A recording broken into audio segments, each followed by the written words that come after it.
I'll be honest, I'm not the best at competitive Beyblade. You might think I'm pretty good because I've won a couple of tournaments, but to be real, I usually lose most of my matches. But today, that changes. You see, in a couple weeks, Beyblade is hosting their official National Beyblade Tournament, and if you win, they'll fly you all the way to Japan to compete in the World Beyblade Tournament. That is like my dream. So I bought a ticket to LA, and for the past week or so, I've been researching and practicing Beyblades from the moment I wake up to the moment I go to bed. That is like all I'm doing. So I thought, why not bring you guys on the journey and help you improve your own Beyblade game. So today, I'm going to go over some launching techniques that have actually proven to work in real-life competitive Beyblade tournaments. But to even launch a Beyblade, first you need a Beyblade launcher, so I think it's time for my favorite segment, Launcher Review.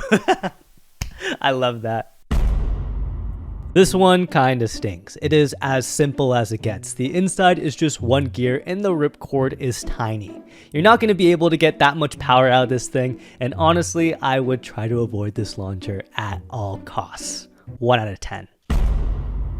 This is just a complete upgrade to the Proto Launcher, and it is actually the strongest ripcord launcher we've ever gotten in all of Beyblade, and I absolutely love it. And to see why it is so strong, let's rip this thing apart. As you can see, unlike the Proto Launcher, this winder actually has 3 gears. First is a small gear which spins against the ripcord, and it's attached to this big gear. Now this big gear spins this other small gear, which is responsible for actually moving the launcher prongs. Because the big gear has double the amount of teeth compared to the small gear, every rotation of the big gear makes the small gear rotate twice, doubling your launching power. This is known as gear or torque multiplication, and all this means is that the winder launchers are pretty dang powerful. Now a downside for this launcher is because there's quite a bit of resistance when you pull the ripcord, this launcher can be a little harder to control compared to others. But personally, I think the power is absolutely worth it, and I'm gonna give this guy a 9 out of 10. This is probably the most popular Beyblade launcher. In the Burst and Metal Fight days, if you were found using any other launcher than a string launcher, you were absolutely cooked. But nowadays, the string launcher isn't as dominant, but it's still pretty good. While I would say the winder launcher is slightly more powerful, the string launcher is still pretty solid. The main benefit to using this launcher is that you have a lot more control because there's a lot less resistance to pulling a string compared to a ripcord. As you can see, I can keep my hand holding the launcher completely still as I launch this Beyblade. So because of that, I'm also giving this launcher a 9 out of 10. The power is pretty similar to the winder launcher. The only difference is the obvious size and the ripcord's orientation.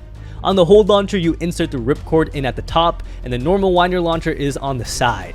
It also comes with a longer ripcord, which you can also use just on a normal winder launcher. But most of all, the ultimate secret weapon of the hold launcher that no other launcher can even compare to. It looks really cool, I mean, come on. Anyway, personally, I prefer the normal winder launcher. I just think it's easier to use. Sometimes just the size of the hold launcher can make it kind of awkward, but it's still a powerful choice, 8 out of 10. So overall, you really can't go wrong with your launcher of choice in this generation. Just use whatever launcher feels best for you, unless it's the Proto Launcher. Please stay away from that. Anyway, now with the launchers explained, let's go into some launching techniques, and before I go any further, I want to give a big shout out to Nizma Blader, Baymac, BK Blade, Mad Maxi, 1234 Beyblade, and Blade Bay X. I learned a lot of these techniques from their videos, and if I'm missing someone, I'm sorry. Alright, anyway, let's get started. This is the most simple Beyblade launching technique. All you have to do is keep your launcher completely straight and aim towards the middle of the stadium. This is good at locking onto the X rails fast. It's great if your opponent is in the center. You basically hit them with your full launching force. However, this launch is kind of risky because if you launch too hard and you miss your opponent, there's a good chance you're going to run straight into the pocket. And if you're using a stamina or defense type Beyblade, chances are you don't even want to lock onto the rails right away because although the rails are powerful, they do drain a lot of spin. So if you're using a bit that is kind of mobile like ball, I probably wouldn't recommend a flat launch, or at least not a full powered flat launch. And honestly, even for attack types, flat launches can be pretty risky. This is another simple launch. All you need to do is angle your launcher forward or to the side and launch your Beyblade. Your Beyblade will stall or return to the center more depending on the steepness of your angle. This launch is not as immediately powerful as the flat launch, but it does delay your attack and is less prone to self-KOing. It's less risky but also less powerful. Now on stamina and defense combos, a tilt launch can be pretty good. Not only does it prevent you from locking onto the extreme line as easily, but it also causes your Beyblade to move around the stadium and hopefully avoid attacks. You never really want to be in the center of the stadium and be a sitting duck, especially in X because it's so easy to get hit into the pocket. This is a more advanced launching technique and it's great for stamina or defense combos. The idea of this launch is you want to ride the extreme rail but in the opposite direction. This way, you block your opponent from riding the whole rail and absorb their attack halfway through their extreme dash. If you were to learn any more advanced launching techniques, this is probably the one to learn. Now for this launch, you can aim for different parts of the rails. You can aim for the top here, the middle, or even the bottom of the rails, and all you're really aiming to do is stay by the extreme rail without riding it. To do the reverse X dash launch, what you need to do is tilt your launcher away from the rails and launch your Beyblade as close to the rails as possible. You can experiment with the angle and just use whatever angle works best for you. Personally, I like to do a very slight angle so I don't lose too much stamina. Now, before we go any further, I want to explain the different sides of the Beyblade Stadium. As you can see, unlike past stadiums which were completely symmetrical, the X Stadium has the accelerator rail, meaning the side you launch your Beyblade on really matters. Launching on the left side is much different from launching on the right side. On the left side, you're going to hit the end of the extreme rail much sooner.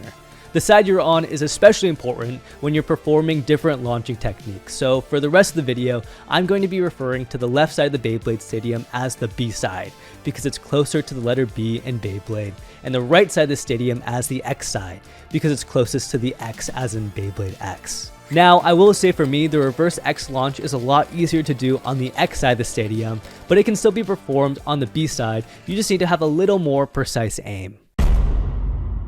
Next, we have the drop shot, and this is probably my favorite launching technique. It is pretty similar to the reverse X dash, but instead of trying to intercept your opponent's attacks, you're just aiming for the top corner on the B side. You see, the top corners of the X Stadium are relatively flat, so Beyblades can sit there for a while and stall. And this is great for defense and stamina types because they can sit there and hide while your opponent is launching nuclear attacks with their attack type combos and running out of stamina. But personally, I think this technique is even better for attack type combos. As you sit there, you wait for your opponent to slow down, feel comfortable, safe even, settle into the middle of the stadium, and once they settle down, you drop in and ride the whole X rail and devour them. Now, to do this technique, you slightly tilt your launcher to the side and a little inwards towards the rail. One key tip is to try to make sure your launcher is as close to the side of the stadium as possible, and if you need to, you can actually move your launcher a little closer to the lip of the stadium as you launch your Beyblade. This launch is pretty forgiving on the angles. You don't need to be super precise, so just keep practicing and see what angle works best for you. And again, personally, I like to do it only at a slight angle, and I find it much easier to do this technique if you're on the B side of the stadium. This is a slight variation of the drop launch, and it's a little harder to perform. Instead of aiming for the rails of the stadium, you're actually aiming your Beyblade behind the rails. This area is just as flat, if not flatter, so Beyblades have the ability to stall there for longer. It also looks really cool, but it is more difficult to perform, and honestly, I like to just stick with the normal drop launch. To do this, you want to do the same angle as a drop launch tilted to the side and slightly towards the rails, but this time move your launcher a little bit while you're launching your Beyblade aiming behind the rails.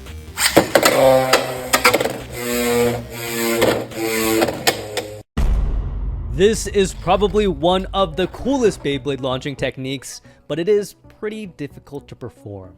The idea is you want to aim your Beyblade at the top B side of the stadium, so the millisecond it touches the ground, it immediately connects with the rails and does a full stadium extreme dash. This technique can be pretty good at countering the drop launch as you hit your opponent's Beyblade before they can even get to the top of the stadium. But it is very risky. If you miss your opponent, you're basically cooked because they can just stall in the top left corner. But if you hit them, you mess up their entire launching strategy. To perform this, you want your launcher completely flat, and again, aim for the top B side of the stadium. You need to be extremely precise, and this launching technique takes a lot of practice to get consistently. Also, another downside is that this can only be done on the X side of the stadium, but if you do perfect this launching technique, it is a great tool to have in your arsenal, especially for countering the extremely common drop launch. Next, we have the soft launch, and the soft launch doesn't seem that intuitive. In a game where one of the main ways to win is to outspin your opponent, usually you want to spin your Beyblade as fast as you can, but the keyword there is usually. The soft launch is a pretty good technique on defense or stamina type combos. When you soft launch your Beyblade, you won't be moving as aggressively, so there's never really going to be a chance at hitting the rails and self-KOing. And because you're moving slower, there's also not as much recoil, so attack type combos won't hit you as hard. If you're confident your Beyblade has a significant amount more stamina than your opponent's, then the soft launch can actually be the smarter and safer choice. The soft launch is especially good when using a left spin or opposite spin Beyblade from your opponent, as you lower the risk of getting knocked out and you don't have to worry about not having enough spin because you can just steal spin from your opponent's Beyblade. Now, of course, to perform this launch, it is pretty simple. You just launch a little softer. You can combine this with any angle or aim basically anywhere. Finally, we have the Moody launch, and I'm sorry if I'm mispronouncing your name. Moody is a very good Japanese blader, and he invented this crazy launching technique that is probably the most difficult launching technique currently out there. This technique is used purely on Wizard Rod to beat Cobalt Dragoon. You see, Wizard Rod and Ball is the most dominant Beyblade combo in the current meta. It really only has one consistent counter: Cobalt Dragoon on Elevate. The main shtick for using Cobalt Dragoon is to spin steal from your opponent, and then when you both barely have any spin left, the Elevate bit will spin for slightly longer because it's wider and more balanced. Wizard Rod is good because it spins for so long, but when you're versing a Beyblade that steals your spin, it is a terrible matchup. So the idea of the Moody launch is to turn Wizard Rod into an attack type by angling your launcher at almost a complete 90-degree angle. Now, you don't want to do a complete 90-degree angle, as you're just going to lose all your spin. You just want to do it enough to get one good attack and then stabilize to the top left B-side corner. This is a crazy launching technique. It is super risky, and honestly, I haven't seen anyone besides Moody really use it, but he seems to use it pretty well, and he's pretty consistent with it. This is me trying to practice the launching technique. I didn't really get it down, and I wasn't really going to include this one as it's very difficult to get it to work correctly, and most of the time you're just losing all of your spin, but I thought it was just so interesting, and the fact that someone's actually using it successfully is pretty cool. That was good. Anyway, those were all the launching techniques I thought you guys would find the most useful besides the Moody launch. That one was just for fun.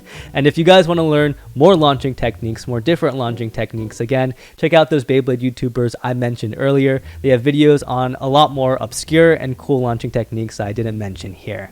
And with that, I'll see you guys at the National Beyblade Tournament in LA.